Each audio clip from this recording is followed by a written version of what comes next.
चाहते हैं।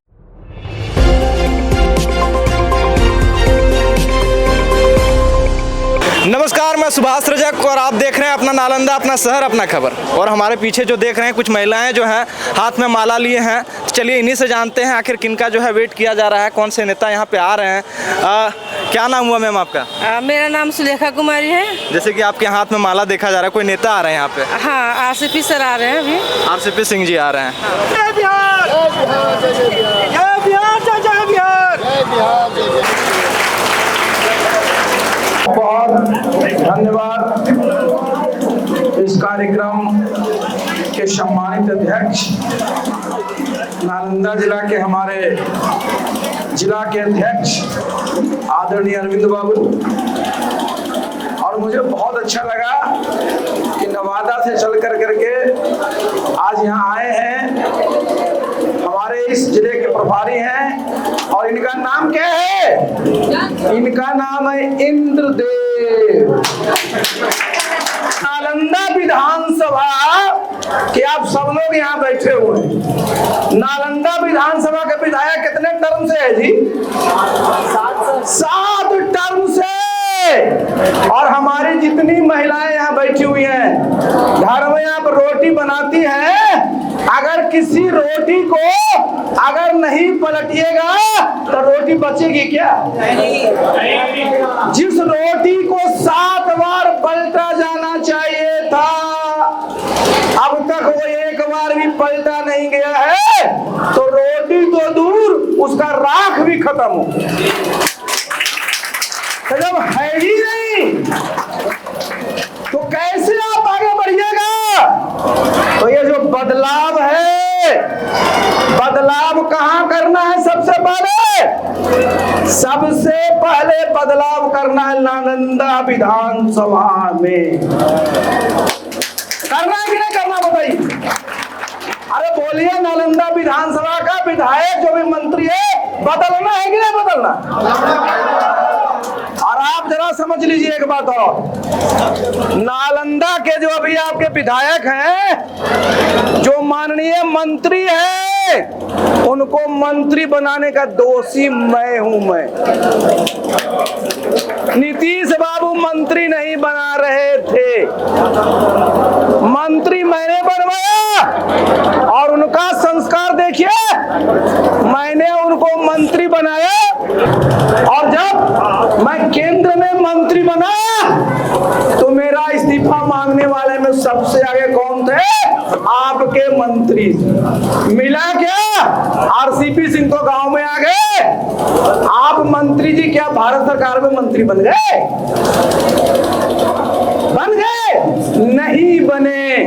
और अभी आप जो पूरे गांव में हमारे साथी अशोक जी बोल रहे थे, मैं तो अशोक जी को बहुत बहुत बधाई देना चाहता हूं कि 245 गांवों का भ्रमण किया। ये साधारण बात नहीं है। हमारे प्रशांत जी ने 5000 से ज्यादा गांवों का भ्रमण किया।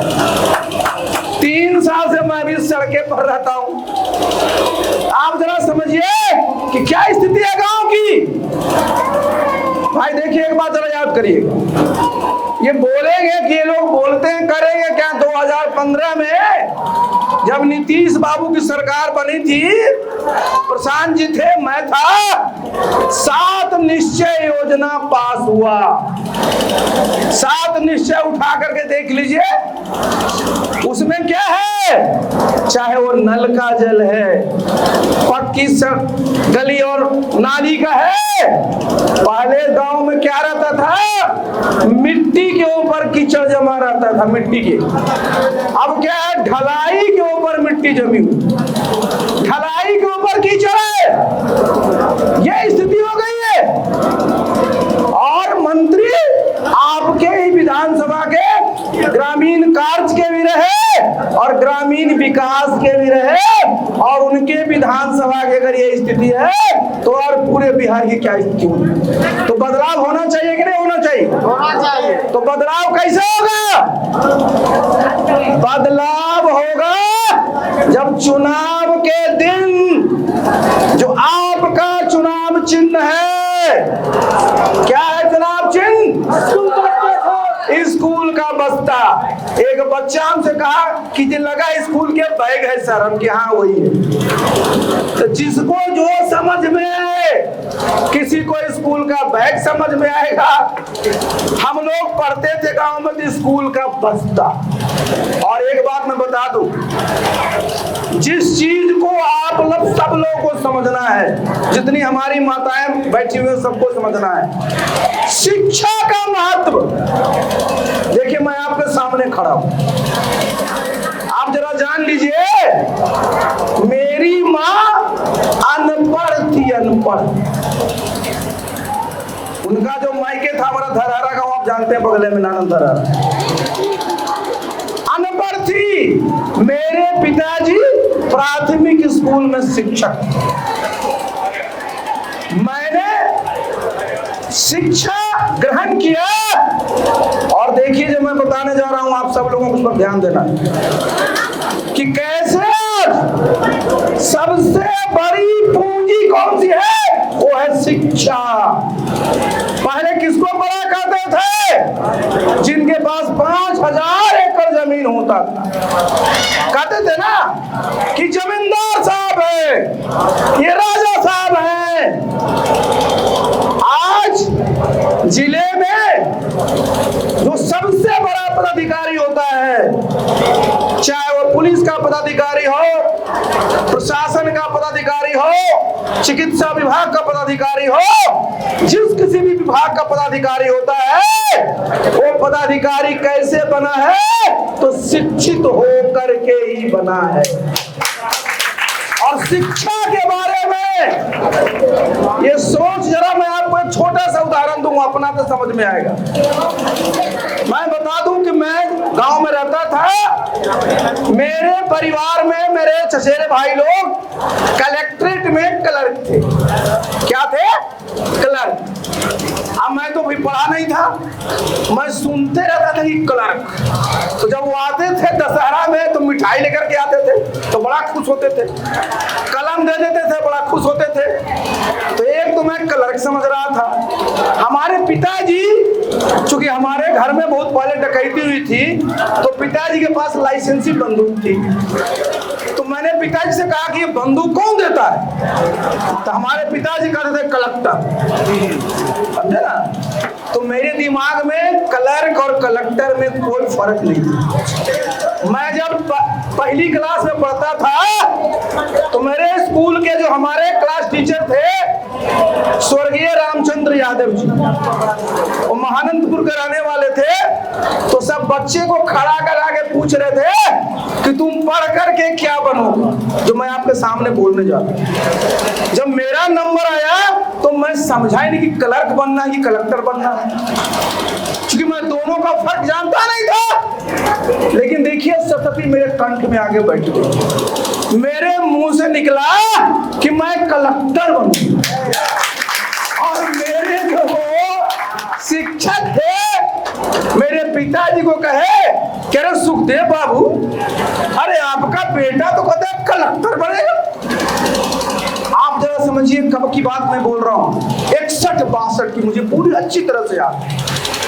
मैं नहीं समझ रहा था कि क्या क्लर्क और क्या कलेक्टर है, लेकिन आप समझिए कि जो पढ़ने के बारे में जो हमारे मन में, हमारे मस्तिष्क में हमारी माता पिता ने डाला, उसका रिजल्ट क्या हुआ। मैं तीसरी क्लास में भी, उस जमाने में ब्लॉक में 2 लोगों को स्कॉलरशिप मिलता था, वो मैंने पाया। 5वीं क्लास में भी मिलता था जिले में 5 लोगों को, वो भी मैंने पाया। 7वां में बोर्ड होता था, रैंक लाइए, तो वो भी मैंने पाया। हाई स्कूल में भी रैंक लाए तो पाया, इंटर में पाया, बीए में पाया। पाया कैसे? क्योंकि मैंने शिक्षा को अपनाया। अगर मैं शिक्षा को नहीं अपनाता तो मैं आज अपने गांव मुस्तफापुर में खेती करा रहा होता। एक सिपाही से मुझे डर लगता। पहले मैं देखता था मेरे गांव सड़क पर है, अगर कोई सिपाही आया तो पूरा गांव वाला भाग जाता था। और हम मजाक करते थे कि बताओ, अब तो कलेक्टर आते थे तो सीने पर आप चढ़े रहते। अब चढ़ना चाहिए, क्योंकि अब आप शिक्षित हो गए। शिक्षित होने से अपने अपने अधिकार को भी जाने और आपको अपने कर्तव्य को भी समझना है। तो देखिए, एक मेरा अनुरोध होगा सबसे, बदलाव पर हम आएंगे, लेकिन सबसे बड़ा बदलाव अपने आप में करना है सभी लोगों को। दूर से नहीं शुरू होता है। अंग्रेजी में कहावत है, चैरिटी बिगिंस एट होम। अगर कोई अच्छा काम करना चाहते हैं तो अपने से शुरू करिए। तो सबसे पहले बदलाव अपने में लाना है। और वो बदलाव क्या है, इसको सुनिए कि अगर कोई चीज गलत है तो वो गलत है, वो कभी सही नहीं हो सकता। अगर हमारा जाति का लोग कोई गलत काम करे तो आपको खड़ा नहीं होना है कि वो गलत गलत है। और जो सही है वो कभी गलत नहीं हो सकता है, चाहे आपका विरोधी करता हो। ये सही और गलत का आप में पूरा का पूरा उसका एहसास होना चाहिए। अपने में ये बदलाव लाना बहुत जरूरी। और एक और बड़ा बदलाव क्या लाना है कि जो भी सामाजिक कुरीति है, सामाजिक बुराई है, तो उसको छोड़ देना है। आप सब लोग चर्चा किस बात की कर रहे थे, जरा आइए उस पर। सब लोग चर्चा कर रहे थे शराबबंदी। सुनिए इस पर जरा, आप जरा समझिए इस बात को। भाई, शराब का मतलब समझते हैं? सर माने क्या होता है, आप माने पानी, माने खुराफात का जल कहलाता है। समझे कि नहीं? लेकिन जरा समझिए, लोग की आदत बन जाती है, और बिहार में तो खास करके शराब से ज्यादा तारी लोग पीते। और नीतीश बाबू ने क्या किया, सबको बंद। कोई कह दिया उनको कि आप तो प्रशासक है, ये हैं, अगर शराबबंदी ला दीजिएगा तो बड़े भारी समाज सुधारक भी हो जाएंगे।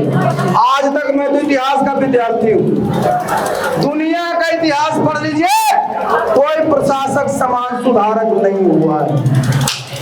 मैंने नीतीश बाबू से कहा था 2015 चुनाव के बाद कि अगर आपको समाज सुधार करना है तो मुख्यमंत्री के पद से हटिए, चलिए हम लोग जन जागरण करते हैं, जो हमारे जितने भी नशीली पदार्थ है उसके खिलाफ अभियान चलाते हैं, तब सफल होइएगा।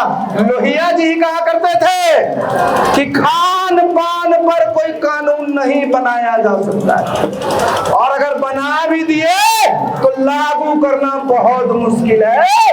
और वही हालत अभी बिहार में शराबबंदी की है।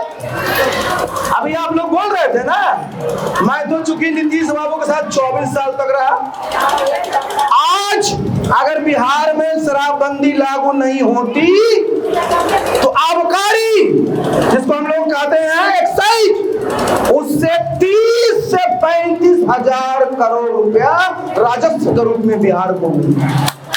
कितना मिलता? 30,000 से 35,000 करोड़। हुआ क्या? वो पैसा तो नहीं मिल रहा है। एक्साइज डिपार्टमेंट, पुलिस डिपार्टमेंट कार्रवाई कर रही है और सरकार का 2,000 करोड़ अलग से खर्च हो रहा है। समझिए इस बात को, किसका फायदा हुआ? हमारे गांव में देखिए, मैं तो खुल के बोलता हूं, मैं नीतीश बाबू को भी कहा कि हमारे साथ जो काम करता है गांव में, मैं रोज बैठता हूं, तो हमने कहा अरे शराबबंदी लागू हो तो दारू छोड़ दिए हो? कहा जी नहीं सर। आप जरा सोचिए कि जो 50 रुपए में पी रहा था उसको लगता है 200 रुपया। और नीतीश बाबू क्या कहे कि जब शराबबंदी लागू हो जाएगा तो उसे घर में पैसे बचेंगे, तो बाजार से जो है वो सब्जी लेके आएगा, मिठाई लेके आएगा, शराब छोड़ देगा, तो उसके चेहरे पर लालिमा भी आ जाएगी, तो उसकी पत्नी भी उसको मानेगी। हुआ कैसा?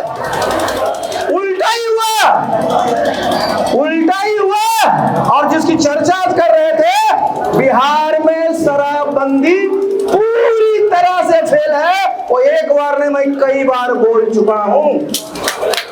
इसका प्रमाण क्या है? इसका प्रमाण नीतीश बाबू अपने खुद गृह मंत्रालय के इंचार्ज है, जितने लोग जेलों में बंद हैं, 6 से 7 लाख लोग जेल में बंद हैं। किस चीज में? शराब के उसमें। तो खुद जब 6 से 7 लाख लोग आपके जेल में बंद है तो शराबबंदी फेल है ना। तो फायदा किसको हुआ? फायदा हुआ दलालों को। फायदा किसको हुआ? तो बगल का प्रदेश है झारखंड, बगल का प्रदेश है बंगाल, बगल का प्रदेश है उत्तर प्रदेश और बगल का देश है नेपाल। और नुकसान किसका हुआ? तो नुकसान बिहार में राजस्व का हुआ, यहाँ के गरीब लोगों का हुआ जो जेल में बंद हो गए। और अभी आप जरा चर्चा करते हैं अपनी पार्टी का क्या है कि जब हमारी सरकार आएगी तो हम लोग पेंशन करेंगे। कितना कितना करेंगे पेंशन? 2000। आप जरा आइए। आप नीतीश बाबू 2005 में मुख्यमंत्री बने, जरा पूछिएगा जो लोग अगर बोले तो 2005 में 400 रुपया। आप जानते हैं कि जब आप बैंक में जमा करते हैं या आपको इंदिरा विकास पत्र खरीदते थे तो 6 साल में वो डबल होता है कि नहीं होता? तो 2005 से 6 साल बाद 2011 में कितना होना चाहिए था? 400 को 800। और 11 के बाद 6 साल के बाद 17 में कितना होना चाहिए था? 1600। और नीतीश बाबू 2023 में वो होना चाहिए था 3200। ये मैं नहीं कह रहा हूं, बल्कि जो 400 रुपया 2005 में था वो आज उसकी कीमत 3200 रुपया होती तो आज बिहार के हमारे पेंशनर्स को नीतीश बाबू कितना देना चाहिए था? 3200।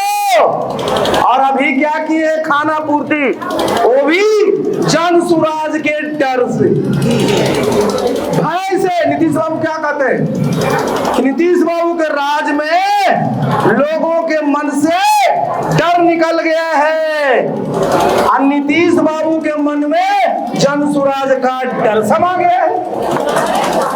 तभी ना आप 400 को अफरा तफरी में किए भी कितना? 1100। और किए कितना महीना पहले? मात्र 3 महीना पहले। तो ये जरा आप लोग बोला करिए कि नीतीश बाबू ही तो होना चाहिए था 3200, लेकिन आप तो 1100 किए हैं। वो भी जाते जाते, आपको पता है जब कोई बैंक डूबने लगता है ना तो जिसके पास चेक रहता है जितना पैसा का काटना है काटते चाहिए। जो डूबता बैंक है तो नीतीश बाबू की सरकार तो डूब चुकी है। अभी हमारे साथी बोल रहे थे कि सिंहासन खाली करो। बिहार में सिंहासन पर कोई बैठा है क्या? बिहार में मुख्यमंत्री के सिंहासन पर बैठे नीतीश बाबू? नीतीश बाबू जिनको हम लोग जानते रहे हैं, जब मुख्यमंत्री के कुर्सी पर थे तो बिहार में इस प्रकार की अपराध की घटनाएं होती थी। दिन दहाड़े पटना हो, नालंदा हो, कहीं भी किस प्रकार से हत्याएं हो रही है। और तो और छोड़िए साहब, अस्पताल में घुस करके दिन में 5-5, 6-6 अपराधी हत्या कर दे रहा है।